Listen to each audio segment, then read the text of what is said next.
నమస్కారం, welcome to business prime time. నేను VSR మూర్తి. So దేశీయ సూచీలు వరుసగా 4వ రోజు కూడా నష్టాలనే చవిచూశాయి. పశ్చిమాసియా ఉద్రిక్తతల కారణంగా బ్యారెల్ ముడి చమురు ధర $100 ఎగువకు చేరడం మదుపర్లను కలవరపరిచింది. గత 4 ట్రేడింగ్ సెక్షన్స్లో సెన్సెక్స్ 1760 పాయింట్లు, నిఫ్టీ 465 పాయింట్ల చొప్పున నష్టపోయి కుదేలైంది స్టాక్ మార్కెట్.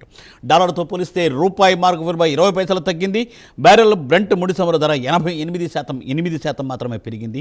కాబట్టి అంటే బ్యారెల్ బ్రెంట్ చమురు కూడా 8% పెరిగి $101 వద్ద ట్రేడ్ అవుతోంది. ఆసియా మార్కెట్లో లాభాల్లో ముగిశాయి. మరి ఐరోపా సూచీలు నష్టాల్లో ట్రేడ్ అయ్యాయి. అయితే ఓవరాల్గా నిన్న మన సెన్సెక్స్ 364 పాయింట్లు నష్టపోతే నిఫ్టీ 127 పాయింట్లు నష్టపోయింది.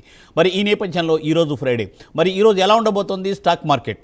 మరి స్టాక్ మార్కెట్లో ఎలాంటి సలహాలు సూచనలు తీసుకుని ముందుకు వెళ్ళి మనం లాభాల బాట పట్టే అవకాశాలు ఉంటాయని తెలుసుకోవడం కోసం ఈ కార్యక్రమాన్ని మా ఇన్వెస్టర్స్ కోసం ప్రత్యేకంగా రూపొందించి ప్రసారం చేస్తోంది ప్రైమ్ 9 లైవ్ టెలికాస్ట్. సో తప్పనిసరిగా ఏంటంటే మీకు తెలుసు కదా, ప్రైమ్ 9 స్క్రీన్ మీద 2 నెంబర్స్ ఉంటాయి. 2 నెంబర్స్ చూసి మీరు కాల్ చేయండి. 2 స్క్రిప్ట్స్ చెప్పిన అడగండి. ఇంగ్లీష్ స్పెల్లింగ్ క్లియర్గా చెప్పండి. సో బ్లూటూత్లో మాట్లాడవద్దు, అలాగే టీవీలో కూడా మాట్లాడవద్దు. దయచేసి ఓన్లీ మొబైల్లో మాట్లాడండి. తప్పనిసరిగా మీకు సలహా సూచన ఇవ్వడానికి ఈరోజు ఈ కార్యక్రమంలో పాల్గొంటున్నాం your favourite senior stock market analyst రెడీగా ఉన్నారు. అలాగే ఏంటంటే లైవ్ చాట్ బాక్స్ కూడా తీసుకుంటాం. లైవ్ చాట్ బాక్స్లో కూడా ఏంటంటే మీ దగ్గర ఎన్ని షేర్స్ ఉన్నాయో మాత్రమే అడగండి. షేర్ పేరు చెప్పండి, దాని ధర చెప్పండి, అంతే తప్ప ఏంటంటే ఇన్ని ఉన్నాయని చెప్పొద్దు. Okay please. సో దయచేసి మాకు సహకరిస్తారని ఆశిస్తూ కార్యక్రమంలోకి వెళ్ళిపోదాం. ఈరోజు ఈ కార్యక్రమంలో పాల్గొంటున్నారు శ్రీ మేకా వెంకట్ గారు. Sir good morning Venkat ji. Sir good morning sir. Welcome to the programme Venkat గారు. థ్యాంక్ యూ అండి. Yes sir, most welcome sir. Sir సోమవారము నష్టము, మళ్ళీ చివరి వరకు ఈ రోజు వరకు కూడా నష్టాల్లోనే వచ్చింది సార్. ఈ రోజు ఎలా ఉండబోతోంది, ఎలా ఉంటుంది stock market brief sir? So దాదాపుగా చూసుకుంటే లాస్ట్ 3 డేస్ నుంచి కూడా మార్కెట్ అనేది రెడ్లోనే క్లోజ్ అవుతుందండి. ఒక్క మండే మాత్రం మనకి అంటే నెగిటివ్లో క్లోజ్ అయినా ఓపెన్ నుంచి కొద్దిగా పాజిటివ్లో క్లోజ్ అయింది. Yes sir. అక్కడి నుంచి చూసుకుంటే ఓపెన్ నుంచి క్లోజింగ్కి నెగిటివ్లోనే వెళ్తుందండి. ఈ రోజు చూస్తే మాత్రం భారీ గ్యాప్ అప్ అయితే ప్రస్తుతం గిఫ్ట్ నిఫ్టీ చూపిస్తోంది సార్. దీనికి ప్రధాన కారణం మనందరికీ తెలిసిందే, క్రూడ్ ఆయిల్ చాలా స్పీడ్గా 100 మార్కును కూడా క్రాస్ చేసి మళ్ళీ పైకి వెళ్ళిపోతుంది. సో ప్రస్తుతం చూస్తూ ఉంటే 52 వీక్ హై ఏదైతే ఉందో క్రూడ్ ఆయిల్లో $115 అక్కడ వచ్చే సూచనలు కూడా కనిపిస్తున్నాయి. ప్రస్తుతం $100 పైన ట్రేడ్ అవుతుందండి. సో క్రూడ్ ఆయిల్ తగ్గనంత వరకు కూడా ఇబ్బందికరమైన పరిణామమే. అలాగే నిఫ్టీ చూసుకుంటే 23,800 మనం చాలా వారాల నుంచి చెప్పుకుంటున్నాం, దాదాపుగా నెల 15 రోజుల నుంచి చెప్పుకుంటున్నాం 23,800 మేజర్ సపోర్ట్ అండి అని. సో ఆ 23,800 అయితే ఇప్పుడు వరకు బ్రేక్ అవ్వలేకపోయింది. ఈ రోజు చూస్తే 23,800 బ్రేక్ అయ్యే ఛాన్సెస్ అయితే చాలా గట్టిగానే కనిపిస్తున్నాయి. సో అప్పుడు లాస్ట్ టైం కూడా మనం చెప్పుకున్నాం 23,800 బ్రేక్ అయితే నెక్స్ట్ హాల్ట్ 23,600 నుంచి 650 మధ్యలో ఉంటుందండి. సో 23,600 నుంచి 650 అనేది మేజర్ సపోర్ట్. ఈ సపోర్ట్ అనేది బ్రేక్ అవ్వకుండా ఉన్నంతకాలం ఇబ్బంది ఏం లేదు. ఒకవేళ ఈ సపోర్ట్ బ్రేక్ అవుతుందంటే మాత్రం 23,800 వరకు కూడా వెళ్ళిపోతుంది. అంటే చాలా కీలకమైన సపోర్ట్ అని మనం చెప్పుకోవాలి 23,600 నుంచి 650 అనేది సార్. సో ప్రస్తుత పరిస్థితుల్లో చూస్తూ ఉంటే ఈరోజు ఓపెనింగే మనకి 23,650 నుంచి 23,700 మధ్యలో ఓపెన్ అయ్యే ఛాన్సెస్ అయితే ప్రస్తుతం డేటా సజెస్ట్ చేస్తుంది. బట్ ఓపెనింగ్ అది చేంజ్ అవ్వచ్చు. కానీ ఇక్కడ గ్లిమ్మర్ ఆఫ్ హోప్ ఏంటి అని అంటే పీసీఆర్ డేటా అంటే పుట్ కాల్ రేషియో డేటా చూస్తూ ఉంటే మనకి ఓవర్ సోల్డ్ జోన్లోకి వచ్చేసిందండి. సో ఇక్కడ నుంచి ఎనీ టైం మనకి షార్ట్ కవరింగ్ జరిగే ఛాన్సెస్ కూడా కనిపిస్తున్నాయి. కాకపోతే ప్రస్తుతం ఎఫ్ఐఎల్ చూస్తే దాదాపుగా హైయెస్ట్ క్వాంటిటీ షార్ట్స్లో ఉన్నారు. 92% ఇండెక్స్ ఫ్యూచర్స్ షార్ట్లో ఉన్నారండి వాళ్ళు సార్. బట్టి ఈరోజు అయితే కొంచెం డౌన్ ట్రెండే కనిపిస్తుంది. కాకపోతే నెక్స్ట్ కపుల్ ఆఫ్ డేస్ అంటే మండే, ట్యూస్డే, వెన్స్డే అంటే వచ్చే వారం మాత్రం చిన్న షార్ట్ కవరింగ్ జరిగే ఛాన్సెస్ అయితే కొద్దిగా కనిపిస్తున్నాయండి మార్కెట్లో సార్. అండ్ మనం రెగ్యులర్గా ఒక ప్యాటర్న్ అయితే అబ్జర్వ్ చేస్తూ ఉన్నాం. వీకెండ్ వచ్చేసరికి ఏదో ఒక న్యూస్ వస్తుంది, గుడ్ కానీ బ్యాడ్ కానీ. దాని తర్వాత మంగళవారాలు విపరీతంగా మార్కెట్లు రియాక్ట్ అవుతుంది. సో ఈ ప్యాటర్న్ ఫాలో అవుతా చూసుకుంటే మాత్రం సోమవారం కొంచెం పాజిటివ్గా ఉండే ఛాన్సెస్ అంటే ఇప్పుడే మనం ప్రెడిక్ట్ చేయకూడదు కాబట్టి ప్యాటర్న్ బేస్డ్గా చెప్తున్నాను. Okay sir. సోమవారం కొద్దిగా పాజిటివ్గా ఉండే ఛాన్సెస్ కనిపిస్తుంది. ఎందుకంటే రీసెంట్గా నేను ప్యాటర్న్ ఒకటి అబ్జర్వ్ చేశాను. ప్రీవియస్గా మనకి నెగిటివ్గా ఉంటే సోమవారానికి వచ్చేసరికి పాజిటివ్ అయిపోతుంది. అంటే వీకెండ్ ఏదో ఒక న్యూస్ వస్తుంది. సో ఆ ప్యాటర్న్ ప్రకారం పైగా పీసీఆర్ డేటా కూడా ఏం సజెస్ట్ చేస్తుందంటే ఓవర్ సోల్డ్లోకి వెళ్ళిపోయింది బాగా అని. సో ఈ ప్యాటర్న్స్ అన్ని చూస్తూ ఉంటే కొంచెం మనకి మళ్ళీ నెక్స్ట్ వీక్ ఏదో కొంచెం చిన్న పాజిటివ్గా వచ్చే ఛాన్సెస్ అయితే కనిపిస్తున్నాయండి. బట్ ఏదైనా ఇవన్నీ కూడా ప్రాబబిలిటీనే. బట్ ఓవరాల్గా చూస్తూ ఉంటే ఈ రోజు అయితే పెద్దగా నెగిటివ్గానే ఉండే ఛాన్సెస్ అయితే కనిపిస్తున్నాయండి ఓపెనింగ్లో. అలాగే స్టాక్స్ పరంగా చూసుకుంటే రిజల్ట్స్ కూడా మనకి చాలా కంపెనీస్ ఇచ్చేసినాయండి. మేజర్ కంపెనీస్ రిజల్ట్స్ కూడా ఇచ్చేసినాయి. ఈ రోజు కూడా చాలా ఎక్కువ కంపెనీస్ అయితే రిజల్ట్స్ అనౌన్స్ చేస్తున్నాయి. Yes sir. నిన్న ఇచ్చిన రిజల్ట్స్లో ఇన్ఫోసిస్ అండి ప్రధానంగా మనం చెప్పుకోవాల్సింది ఇన్ఫోసిస్. ఎందుకంటే ఐటీకి సంబంధించిన దిగ్గజం ఇన్ఫోసిస్ సంబంధించి రిజల్ట్స్ మనం కనుక చూసుకుంటే గైడెన్స్ ప్రకారం అయితే వాళ్ళు కొంచెం నిరుత్సాహపరిచారనే చెప్పుకోవచ్చు. అలాగే ఆర్గానిక్ గ్రోత్ కూడా వాళ్ళది నెగిటివ్లో ఉందండి. అలాగే క్వార్టర్ ఆన్ క్వార్టర్ కూడా చూసుకుంటే మనకి రెవెన్యూస్ కూడా చాలా స్లిమ్గా ఉన్నాయి, ప్రాఫిట్స్ అయితే నెగిటివ్లో ఉన్నాయి క్వార్టర్ ఆన్ క్వార్టర్. కాకపోతే ఏఐకి సంబంధించి ఏదైతే ఐటీ సెక్టర్లో ఏఐకి సంబంధించి అందరూ భయపడుతున్నారో అందులో టీసీఎస్ ఏదైతే ఏఐకి సంబంధించిన రెవెన్యూస్ చెప్పిందో దాదాపుగా ఇన్లైన్ విత్ టీసీఎస్ అండి. టీసీఎస్ రెవెన్యూస్ ఎంత పర్సంటేజ్ అయితే ఉన్నాయో దాదాపుగా ఇన్ఫోసిస్ సంబంధించిన ఏఐకి సంబంధించిన రెవెన్యూస్ కూడా అంతే పర్సంటేజ్లో ఉన్నాయి. కాబట్టి ఏఐకి సంబంధించి టీసీఎస్ కానీ ఇన్ఫోసిస్ కానీ అంటే ఐటీ దిగ్గజాలు ఈ రెండు కూడా ఏఐకి సంబంధించి అయితే చాలా స్పీడ్గానే ట్రాన్స్ఫార్మ్ అయినాయి అని మనం చెప్పుకోవచ్చు. సో కమింగ్ క్వార్టర్ వరకు కూడా కొంచెం నిరుత్సాహపరిచే ఛాన్సెస్ అయితే ఇన్ఫోసిస్ కనిపిస్తోందండి. సో ఇప్పుడున్న పరిస్థితుల్లో ఇన్ఫోసిస్ కొద్దిగా డౌన్ ట్రెండ్ టు కన్సాలిడేషన్ జరిగే ఛాన్సెస్ కూడా కనిపిస్తున్నాయి. నెట్ ప్రాఫిట్ 8% పైన డౌన్ అయిందండి క్వార్టర్ ఆన్ క్వార్టర్ చూసుకుంటే. Okay sir. సో మెయిన్గా ఏంటంటే ఆర్గానిక్ రెవెన్యూ అనేది బాగా తగ్గిపోయింది. అలాగే మిగతాయి కూడా చూసుకుంటే ఇప్పుడు చెన్నై పెట్రో కానీ, సోనా BMW కానీ, విశాల్ మెగావాట్ కానీ, మోతీలాల్ ఓస్వాల్ వీటన్నిటిని కూడా మనం గమనిస్తూ ఉంటే కొద్దిగా అంటే విశాల్ మెగామార్ట్ వచ్చేసి రెవెన్యూస్ అయితే చాలా బాగున్నాయి క్వార్టర్ ఆన్ క్వార్టర్. కాకపోతే చెన్నై పెట్రో నిరుత్సాహపరిచింది అని చెప్పుకోవచ్చు. రెవెన్యూ పెరిగినా కూడా నెట్ ప్రాఫిట్ తగ్గిపోయింది సార్. అలాగే ఇంటర్గ్లోబ్ ఏవియేషన్ ఇండిగో కూడా కొద్దిగా మిక్స్డ్గా ఇచ్చిందనే చెప్పుకోవచ్చు. సో మీరు నెట్ ప్రాఫిట్ చూస్తే 90% పెరిగిందని కనిపిస్తుంది కానీ బట్ వాళ్ళ గైడెన్స్ కానీ నెక్స్ట్ క్వార్టర్కి చెప్పే విషయాలు కానీ అలాగే రెవెన్యూస్ ఎందుకు వచ్చినాయి, ప్రాఫిట్ ఎందుకు వచ్చింది అనేది కనుక మనం చూసుకుంటే కొంచెం నిరుత్సాహపరిచిందనే చెప్పుకోవచ్చు అండి. ఓవరాల్గా చూసుకుంటే 255 కంపెనీలు ఇప్పుడు దాకా రిజల్ట్స్ అనౌన్స్ చేస్తే 397 కంపెనీస్ 397 కంపెనీలు రిజల్ట్స్ అనౌన్స్ చేసినాయండి నిన్నటి వరకు. 255 కంపెనీలు పాజిటివ్ గ్రోత్ ఇచ్చినాయండి, 142 కంపెనీలు నెగిటివ్ గ్రోత్ ఇచ్చాయి. Okay sir. అలాగే స్టాక్స్ పరంగా ఈరోజు మనం చూసుకోవాల్సింది ఏంటంటే ఇంటర్గ్లోబ్ ఏవియేషను, షాడో ఫ్యాక్స్ టెక్నాలజీ అంటే నిన్న రిజల్ట్స్ ఇచ్చినాయి, ఐఈఎక్స్, గో డిజిట్, తర్వాత ఎంఓఎస్ఎల్, సూర్యోదయ స్మాల్ ఫైనాన్స్ బ్యాంకు, కోఫోర్జ్ వీటిల్లో స్టాక్ యాక్షన్ ఎక్కువగా ఉండే ఛాన్సెస్ కనిపిస్తున్నాయండి. వీటితో పాటుగా ఇన్ఫోసిస్ అండ్ మీషో ఈ రెండు కూడా నిన్న రిజల్ట్స్ వచ్చినాయి కాబట్టి వీటిల్లో కూడా కొంచెం స్టాక్ యాక్షన్ భారీగా ఉండే ఛాన్సెస్ కనిపిస్తున్నాయి. అంటే మొమెంటం భారీగా ఉండే ఛాన్సెస్ అయితే కనిపిస్తున్నాయి. ఇన్ఫోసిస్ కూడా చూస్తే ఏడీఆర్లు అయితే నెగిటివ్లోనే ట్రేడ్ అవుతున్నాయండి. నైట్ అయితే దాదాపుగా 5% డౌన్ అయ్యి ప్రస్తుతం 2.5% నెగిటివ్లో ట్రేడ్ అవుతుంది ఇన్ఫోసిస్ ఏడీఆర్. సో ఓపెనింగ్ ఎలాగో మార్కెట్లో మనకి నెగిటివ్లోనే ఓపెన్ అవుతున్నాయి కాబట్టి ఇన్ఫోసిస్ కూడా దాంతోపాటు నెగిటివ్గా ఓపెన్ అవుతుంది. కాకపోతే ఇది ఎంతవరకు కిందకి వెళ్తుంది అనేది మనం అబ్జర్వ్ చేయాలి. Yes sir. Right sir. Thank you Venkata గారు, thanks for detailed brief. So sir callers అండి, రఫీ గారు కడప నుండి. సార్ నమస్కారం. నమస్తే సార్. సార్ 2 స్టాక్స్ చెప్పండి. నమస్తే సార్. నమస్తే రఫీ గారు, మీరు నిన్న ఒక క్వశ్చన్ అడిగారు, నేను లాస్ట్లో చెప్పాను, విన్నారా? మళ్ళీ విన్నాను సార్. Thank you sir. మీకు వెల్కమ్ సార్.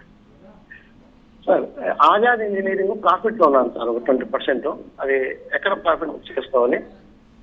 ఇంకా చిన్న rubber and Gandhar oil sir, fresh buy sir, ఎక్కడ చేయమంటారు సార్? చిన్న రబ్బర్ రెండోదండి Gandhar oil refinery. Gandhar oil, okay. Gandhar oil refinery India limited, ఈ రెండు ఫ్రెష్ బై అండి. Fresh buy sir, short term కోసం ఎక్కడ తీసుకోవచ్చు? ఆజాద్ ఇంజనీరింగ్ వచ్చేసి 2350 దగ్గర మనకి మేజర్గా రెసిస్టెన్స్ ఉందండి. నిన్న కూడా మనకి పైన క్లోజ్ అవ్వలేకపోయింది. నిన్న కానీ మొన్న కానీ చూసుకుంటే 2347.80 క్లోజ్ అయింది ఆజాద్ ఇంజనీరింగ్. సో రెసిస్టెన్స్ దగ్గర కొంచెం స్ట్రగుల్ అవుతుందండి ఆజాద్ ఇంజనీరింగ్.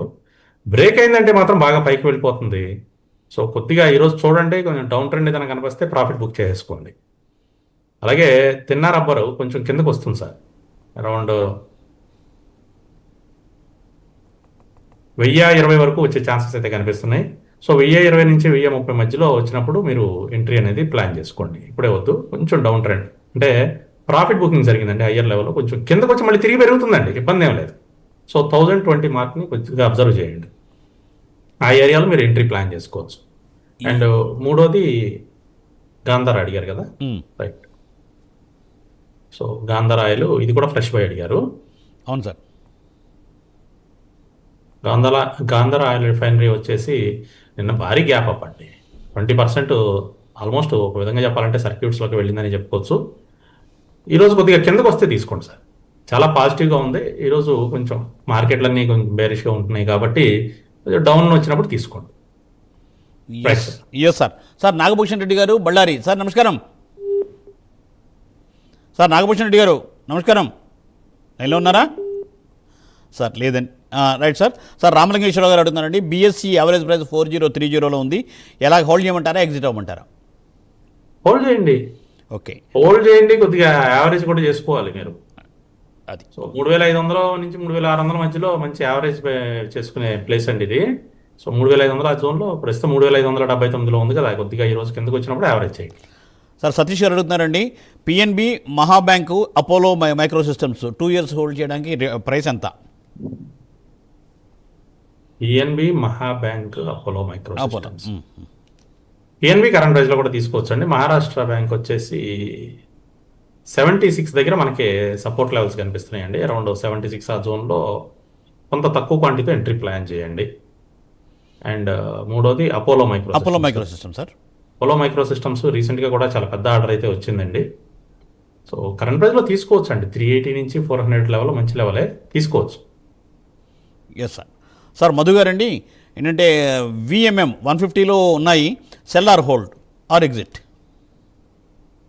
విశాల్ మెగా మాట విశాల్ మెగా మాట అండి, విఎంఎం ఎంతండి? 150 సార్. 150లో ఉన్నాయి. అవును సార్.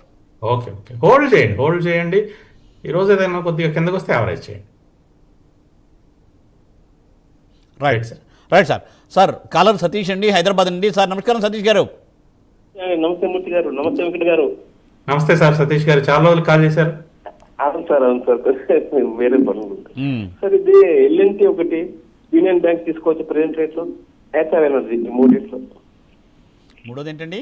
ఎల్ఎన్టీ కొద్దిగా వెయిట్ చేద్దాం సార్, 3700 ఆ జోన్కి వస్తే తీసుకుందరు. కానీ అలాగే రిజల్ట్స్ కూడా ఉన్నాయి సార్, 28 జూలైన రిజల్ట్స్ వరకు వెయిట్ చేద్దామండి, మంగళవారం వరకు ఒక 2 days వెయిట్ చేయండి. 3700 దగ్గర అయితే మనకి మేజర్గా సపోర్ట్ లెవెల్స్ కనిపిస్తున్నాయి. సో మంగళవారం వరకు వెయిట్ చేసి రిజల్ట్స్ వచ్చిన తర్వాత మనం తీసుకుందాం. అలాగే ఏథర్ ఎనర్జీ అన్నారు, ఏథర్ ఎనర్జీ వచ్చేసి సో బుల్లిష్గానే ఉంది కానీ కొద్దిగా మార్కెట్లో బేరిష్గా ఉన్నాయి కాబట్టి కిందకు వస్తుంది. సో 1190 ఆ జోన్కి వచ్చినప్పుడు తీసుకోండి. ఇంకో స్టాక్ అయితే చెప్పారండి sir? Union bank. So union bank వచ్చేసి మనకి 168 మంచి ప్రైస్లోనే ఉందండి. యూనియన్ బ్యాంక్ 165 పైన ఉన్నంతసేపు బుల్లిష్ జోన్లో ఉన్నట్లే. సో ఈరోజు కొంచెం నెగిటివ్గా ఓపెన్ అయినా కూడా కొంత కిందకి వచ్చినా తీసుకోవచ్చండి ఈరోజు. Yes sir. సార్ మరండి అంజని గారండి కాలర్. సార్ మేడం నమస్తే అండి. నమస్తే సార్. నమస్తే వెంకట్ గారు. నమస్తే అండి. నేను సీజీ పవర్ తీసుకోవాలనుకుంటున్నానండి. ఈ ఫాల్ లో ఏ ప్రైస్ దగ్గర తీసుకోవచ్చండి? స్టిల్ అది దానికి అప్ సైడ్ మొమెంటం ఉందా అండి? అలాగే ఓఎఫ్ఎస్ఎస్ కూడా తీసుకోవాలనుకుంటున్నానండి. నేను రిజల్ట్స్ బాగా వచ్చినా కూడా పడిపోయింది కదా, సో ఇప్పుడు తీసుకోవచ్చా అండి? ఏ ప్రైస్ లో తీసుకోవచ్చండి? దానికి రెసిస్టెన్స్ అండ్ సపోర్ట్ రెండూ చెప్పండి. సీజీ పవర్ వచ్చేసి మనకి కీలకమైన సపోర్ట్ని బ్రేక్ చేసిందండి. 890 దగ్గర కీలకమైన సపోర్ట్ ఉంది, నేను బ్రేక్ చేసి కిందకు వచ్చేసింది. సో సపోర్ట్ బ్రేక్ అయిపోయింది కాబట్టి ఇంకొద్దిగా డౌన్ వచ్చే ఛాన్సెస్ అయితే ఉన్నాయి. అరౌండ్ 840 ఆ జోన్ వరకు, 830 నుంచి 840 జోన్ వరకు అయితే వస్తుందండి సీజీ పవర్. సో ఆ లెవెల్కి వచ్చిన తర్వాత తీసుకుంది కానండి, ఇప్పుడే వద్దు. సపోర్ట్స్ బ్రేక్ అయినాయి కాబట్టి ఇంకా డౌన్ అయితే రావడానికి ఛాన్స్ ఉంది. బట్ బుల్లిష్గానే కనిపిస్తుందండి, ఇబ్బంది ఏం లేదు. ఓవరాల్గా చూసుకుంటే లాంగ్ టర్మ్ ట్రెండ్ అనేది బుల్లిష్గానే ఉంది.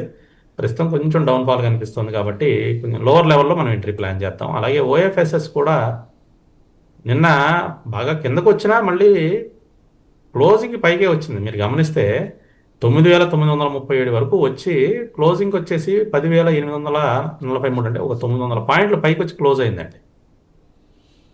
సో ఈరోజు కొంచెం నెగిటివ్గా ఉండే ఛాన్సెస్ ఉంది కాబట్టి మార్కెట్ డౌన్ వచ్చినప్పుడు అరౌండ్ 10,000 ఆ రేంజ్కి వచ్చినప్పుడు తీసుకోండి ఓఎఫ్ఎస్ఎస్లో ఎంట్రీ. ఓవరాల్గా బుల్లిష్గానే ఉందండి. Yes sir. Right. Sir Venkat గారు, don't go away, small break please. Take a small break.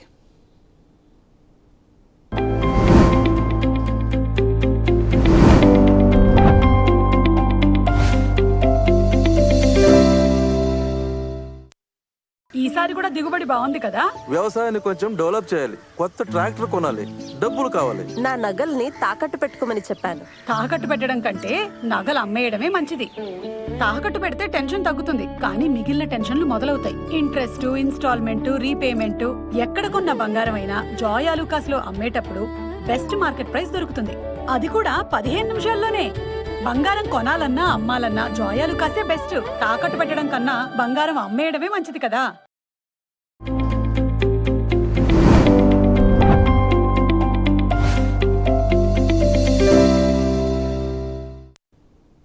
Venkat sir, welcome back. So sir, chat box sir, ఇందాక మధు గారు అడిగిన దాంట్లో సార్ కేయాన్స్ టెక్నాలజీకి 6536లో ఉన్నాయట, ఏంటంటే హోల్డ్ ఆర్ ఎగ్జిట్ అన్నారు, ఒకటి చెప్తారా? కేన్స్ టెక్నాలజీ ఎంతలో ఉన్నాయండి? 6536 సార్. ఓకే, ప్రస్తుతానికి హోల్డ్ చేయండి సార్, కొద్దిగా సపోర్ట్ లెవెల్స్ దగ్గరే ఉంది. అలాగే 4th ఆగస్టున రిజల్ట్స్ ఉన్నాయి, రిజల్ట్స్ వరకు వెయిట్ చేద్దామండి. లాస్ట్ 2 క్వార్టర్ రిజల్ట్స్ బాగాలేదండి. ఈసారి రిజల్ట్స్ కొంచెం బెటర్గా ఉండే ఛాన్సెస్ అయితే కనిపిస్తున్నాయి. కొద్దిగా మనం వెయిట్ చేద్దాం, వెయిట్ చేసి రిజల్ట్స్ అయిన తర్వాత దీని గురించి డెసిషన్ తీసుకుందాం. అంటే ఏ ప్లేస్లో యావరేజ్ చేస్తే కొంచెం బెటర్గా ఉంటుంది అనేది చూద్దాం. Right sir. సార్ వీరశంకర్ గారు sir, good morning sir. EIEL buying price 227, GMDC buying price 573, hold or exit short term? Enviro infra ఎంత అండి sir? 227 sir. 227. Yes sir. Okay, దాదాపుగా వీరి ప్రైస్ దగ్గరే ఉందండి. 217లో ఉంది, హోల్డ్ చేయండి. కొద్దిగా కిందకైతే వస్తుంది, హోల్డ్ చేయండి, పర్వాలేదు. కొంచెం లోవర్ లెవెల్కి వచ్చిన తర్వాత మనం మొమెంటం చూసుకుని యావరేజ్ చేద్దామండి. ఒక 2 days వెయిట్ చేసిన తర్వాత దీనికి యావరేజ్ గురించి మాట్లాడుకుందాం. సార్ జిఎండిసి అండి 573. 573. Yes sir. 562 వారి ప్రైస్ దగ్గరే ఉందండి. రీసెంట్గా తీసుకున్నట్లు ఉన్నారు ఈ రెండు. సో ఇది యావరేజ్ ఏం చేయక్కర్లేదు, హోల్డ్ చేయండి సార్, పర్లేదు. Yes sir. సార్ చిన్నగారండి, నమస్తే సార్. బిఎస్సి 4100లో కొన్నాను, ఇప్పుడు యావరేజ్ చేసుకోవచ్చా? టాటా మోటార్ 3500 ఆ జోన్ దగ్గర యావరేజ్ చేయండి సార్. 1 సెకండ్ సార్, మన ఇద్దరి మధ్యలో క్రాస్ అయింది. 3500 మనం ఆల్రెడీ బిఎస్సి గురించి మాట్లాడుకున్నాం ఇందాక. 3500 ఆ జోన్ దగ్గర మనం యావరేజ్ చేసుకోవచ్చు. Yes sir, thank you sir. Sir చిన్నగారు అడుగుతున్నారు, టాటా మోటార్స్ ప్యాసింజర్స్ 380లో కొన్నారట, ఇది కూడా యావరేజ్ చేసుకోవచ్చా? 380లో తీసుకున్నారా? అవును సార్. కొంచెం కిందకి రానివ్వండి, ఇప్పుడే వద్దు. అరౌండ్ 300 నుంచి 310 మధ్యలో యావరేజ్ చేయండి. కొంచెం కిందకి వస్తుందండి, వచ్చిన తర్వాత యావరేజ్ చేయండి. Yes sir. కమల్ రాజు గారండి, పాలీప్లెక్స్ 1456లో ఉన్నాయట, హెచ్బిఎల్ ఇంజనీరింగ్ 950లో ఉన్నాయి సార్, 952. సో అంటే హోల్డ్ ఆర్ ఎగ్జిట్? పాలీప్లెక్స్ ఎంత అండి? 1456 సార్. 1456 యావరేజ్ చేయండి కరెంట్ ప్రైస్లో. Yes, sir. హెచ్బిఎల్ అండి? HBL 952 sir. హెచ్బిఎల్ కొంచెం కిందకి వస్తుందండి, అరౌండ్ 690 ఆ జోన్ వరకు వస్తుంది. 690 దగ్గర మనకి సపోర్ట్ లెవెల్స్ అయితే ఉన్నాయి. ఆ ప్లేస్కి వచ్చి పాజిటివ్గా క్లోజ్ అయితే ఆ రోజు ఎప్పుడైనా సరే 690 నుంచి 685 మధ్యలోకి వచ్చిన తర్వాత పాజిటివ్గా క్లోజ్ అవ్వాలి. పాజిటివ్గా క్లోజ్ అయినప్పుడు యావరేజ్ చేయండి సార్. రవితేజ గారండి, హెచ్డిఎఫ్సి బ్యాంకు యావరేజ్ ప్రైస్ 294, కానీ హోల్డ్ ఆర్ ఎగ్జిట్? ఎంతండి? 294లో ఉన్నాయండి హెచ్డిఎఫ్సి బ్యాంక్. 294? అవును సార్. కాదండి, హెచ్డిఎఫ్సి బ్యాంక్ అట్ యావరేజ్ 294 అని చెప్పారు, రాశారు. యావరేజ్ ఏమో అంటే హెచ్డిఎఫ్సి బ్యాంక్ 700స్లో ఉంటుందండి. 747 present price must be. Okay okay, right sir. మరి ఒకవేళ వారు ఎప్పుడన్నా లాంగ్ బ్యాక్ తీసుకుని ఉంటే హోల్డ్ చేయండి. ఓకే, అది సార్ సలహా. సార్ బ్రహ్మరమ్మ గారండి, Tata power buying price 439, hold or exit? ఎంతండి? 2439లో ఉందండి. హోల్డ్ చేయండి, హోల్డ్ చేయండి. 439లో ఉంటే ఈరోజు అయితే యావరేజ్ చేసుకోవచ్చు. Yes sir. Sir OFSS buying price చెప్పంటున్నారు చంద్రశేఖర్ గారు. ఆల్రెడీ మాట్లాడుకున్నాం. Yes sir. చిన్నగారు ఆల్రెడీ మనం బిఎస్సి 4 నుంచి మాట్లాడేసాము. స్వర్ణలత గారండి, వాట్ భారతి హెక్సాకామ్ 1760 ఉన్నానండి, హోల్డ్ ఆర్ ఎగ్జిట్ అడుగుతున్నారు. ఏంటిదండి సార్? హెక్సాకామ్ లిమిటెడ్ అండి. ఎంతలో తీసుకున్నారు సార్? స్వర్ణలత గారు 1760 అండి. హోల్డ్ చేయండి, హోల్డ్ చేయండి. నిన్న కొద్దిగా డౌన్ అయింది కానీ 1.6%, మళ్ళీ 3 పెరుగుతుందండి, హోల్డ్ చేసుకోవచ్చు. Yes sir. అడపా శ్రీనివాసరావు గారండి, ఎక్లాక్స్ ECLERX ఈక్లాక్స్ చెప్పండి. అలాగంటే మాస్ చిప్ ఎంట్రీ ప్రైస్ చెప్తారా? EClerx and MosChip entry price? Yes sir. EClerx కొంచెం తక్కువ క్వాంటిటీ ఇక్కడ తీసుకోండి. షార్ట్ టర్మ్ టార్గెట్ వచ్చేసి 2120. మాస్ చిప్ 240 పైన క్లోజ్ అయితే తీసుకోండి. Yes sir. శారద గారండి, సిఆర్ఐ జెడ్ఎస్సి అలాగే రోలెక్స్ రింగ్స్ షార్ట్ టర్మ్ కోసము చెప్పండి price. Crizac and Rolex rings short term entry. అవును సార్. క్రైజాక్ అవాయిడ్ చేయండి, వద్దు. రోలెక్స్ రింగ్స్ కూడా కొంచెం కిందకు వస్తుందండి, ఈ ప్రైస్లో అయితే తీసుకోవద్దులేండి. కిందకు వచ్చిన తర్వాత తీసుకుందరు కానీ అరౌండ్ 126 నుంచి 130 మధ్యలోకి వచ్చినప్పుడు తీసుకోండి. Yes sir. సార్ చింటూరామ్ గారండి, Indo Borax and Newgen entry price చెప్తారా? Indo Borax and Newgen software. Newgen Indo Borax వచ్చేసి 373.50లో ఉందండి. 500 దగ్గర ప్రాఫిట్ బుకింగ్ అనేది స్టార్ట్ అయ్యి కిందకు వస్తూ ఉంది. ఇంకొంచెం కిందకు వచ్చే ఛాన్సెస్ అయితే ఉన్నాయండి. ఇప్పుడే ఎంట్రీ ఏం ప్లాన్ చేయొద్దు. దాదాపుగా 300 నుంచి 320 లెవెల్ వరకు వచ్చే ఛాన్సెస్ అయితే కనిపిస్తున్నాయి. ఆ లెవెల్కి వచ్చినప్పుడు ఎంట్రీ ప్లాన్ చేస్తారు కానీ 300 నుంచి 320 మధ్యలో. Yes sir. Shri Venkateswara Newgen software కూడా 540 పైన పాజిటివ్గా క్లోజ్ అయ్యి ఒక 2 days హోల్డ్ చేస్తే అప్పుడు ఎంట్రీ తీసుకోండి. Yes sir. Sir Shri Venkateswara కామ్ అండి, కిరి ఇండస్ట్రీస్ 450 యావరేజ్ ప్రైస్ ఉంది, సెల్ ఆర్ హోల్డ్? ఎంతలో ఉందండి? 450లో ఉందండి. 450. Yes, Kiri sir. ఇండస్ట్రీస్ 425 దాటితేనే పైకి వచ్చే ఛాన్సెస్ ఉన్నాయండి. 425 దగ్గర మనకి రెసిస్టెన్స్ అనేది కనిపిస్తుంది. ప్రస్తుతం 411లో ఉంది. హోల్డ్ చేయండి. 425 దాటితే ఇమీడియట్గా మీ టార్గెట్ వచ్చేస్తుంది. Yes sir. హెచ్డిఎఫ్సి 790లో ఉన్నాయట, వారే అడుగుతున్నారు. Hold or sell? 790లో ఉన్నాయటండి. హోల్డ్ చేయండి. హెచ్డిఎఫ్సి బ్యాంక్ కొద్దిగా కిందకు వస్తుంది, అరౌండ్ 730 ఆ జోన్కి అట్లా వచ్చినప్పుడు అప్పుడు యావరేజ్ చేద్దరు కానీ ఇప్పుడే అవుతుంది. సార్ కృష్ణకాంత్ గారండి, ఇండోజీన్ లిమిటెడ్ 4000 షేర్స్ 655లో ఉన్నాయి. డక్కన్ సిమెంట్స్ ఏమో 1090లో ఉన్నాయి. యావరేజ్ చేయాలా ఏంటి, పొజిషన్ ఏంటి? No loss. ఫస్ట్ ఏంటిదండి sir? Indegene limited, INDEGENE. Okay. సెకండ్ది? Second sir Deccan cements. Deccan cements. Okay. Indegene ఎంతలో ఉందండి? Sir 655 sir. 30 జూలైనా మనకి రిజల్ట్స్ ఉన్నాయండి. ఇది కంటిన్యూస్ డౌన్ ట్రెండ్లోనే కనిపిస్తుంది. రిజల్ట్స్ అయిన తర్వాత అసలు ఉంచుకోవాలా తీసేద్దాం అనేది చూద్దాం. డెక్కన్ సిమెంట్స్ అండి సార్ 1090 సార్. ఇది కూడా అంతేనండి, మనకి 1150 అండి. 2025 సెప్టెంబర్ నుంచి మార్కెట్లు పడతా ఉన్నాయి సార్. సో కొన్ని రికవరీ అయినాయి, కొన్ని రికవరీ కాలేదు. సో దాంట్లో ఈ డెక్కన్ సిమెంట్స్ కూడా రికవరీ కాలేదు. ప్రస్తుతానికైతే హోల్డ్ చేయండి, కొద్దిగా రిజల్ట్స్ అయిన తర్వాత చూద్దామండి. జయప్రకాష్ గారండి, ఈప్యాక్ ప్రెఫబ్ 235లో ఉన్నాయటండి. వెబ్సోల్ ఏమో 112లో ఉన్నాయట. Hold price or exit price చెప్తారా? ఈప్యాక్ ప్రీఫ్యాబ్ వచ్చేసి ఎంతలో ఉన్నాయండి? 235 అండి. 235, 243లో ఉందండి. హోల్డ్ చేయండి సార్, ఇది పెరుగుతుంది, బుల్లిష్గానే ఉంది. April 1 నుంచి చూస్తే కంటిన్యూస్గా పెరుగుతూనే ఉంది. కొద్దిగా చిన్న హికప్స్ అంటే కొంచెం డౌన్ వచ్చినా కూడా మళ్ళీ 3 పెరుగుతుందండి. హోల్డ్ చేసుకోవచ్చు, బుల్లిష్గానే ఉంది. వెబ్సాల్ ఎంత ఉందండి? సార్ 112లో ఉన్నాయండి నేను దగ్గర. 112 ప్రాఫిట్లోనే. ఓకే, ఇది కొంచెం నెగిటివ్లో ఉంది, లాస్లో ఉంది, 100లో ఉంది. హోల్డ్ చేసుకోవచ్చు సార్, పర్వాలేదు. వెబ్సాల్ కూడా పాజిటివ్లోనే ఉంది. హోల్డ్ చేసుకోండి. 3rd ఆగస్టున మనకి రిజల్ట్స్ ఉన్నాయి. Yes sir. NSDL 815, Vedanta 819, 89 rupees. Sir Rajdeep garu అడుగుతున్నారు, పొజిషన్ ఏంటి, హోల్డర్ సెల్? వేదాంత ఎంతలో ఉన్నాయన్నారు సార్ వేదాంత 89 అండి. 89 అండి. హోల్డ్ చేయొచ్చు సార్, మంచి ప్రైస్లోనే ఉంది వారి దగ్గర. ఇప్పుడు 264లో ఉంది వేదాంత. NSDL sir? NSDL 815 sir. 815. అవును సార్. ఓకే, నిన్న అదే ప్రైస్లో క్లోజ్ అయింది సార్, హోల్డ్ చేయండి. వేదాంత ఐరన్ అండ్ స్టీల్ 36లో ఉన్నాయట, holder cell? Vedanta iron and steel 36. అవును సార్. హోల్డ్ చేయొచ్చు సార్. 30 నుంచి 32 మధ్యలో చాలా మందికి యావరేజ్ కూడా చెప్పాం మనం. Yes sir. సో ఈ ప్రైస్లో యావరేజ్లు కూడా చేసుకోవచ్చు ఎవరికన్నా పైన, అంటే హయ్యర్ లెవెల్లో తీసుకుంటే. Yes sir. రైట్ వెంకట గారు, thank you sir, thank you very much. Thanks for giving me lot of information. So తప్పనిసరి కమర్షియల్ బ్రేక్ ఉన్న ప్రేక్షకులు సహకరించారు, మీరు చాలా సహకరించారు. Thanks once again sir. So చూసారుగా, ఇది ఇవాళ బిజినెస్ ప్రైమ్ టైం. మళ్ళీ సోమవారం ఉదయం 8:30 ప్రసారం అయ్యే బిజినెస్ ప్రైమ్ టైంలో కలుసుకుందాం. అంతకుముందు ఆదివారం వీకెండ్ బిజినెస్ అప్డేట్లో కూడా కలుసుకుందాం. చూస్తూనే ఉండండి Prime 9. నమస్తే.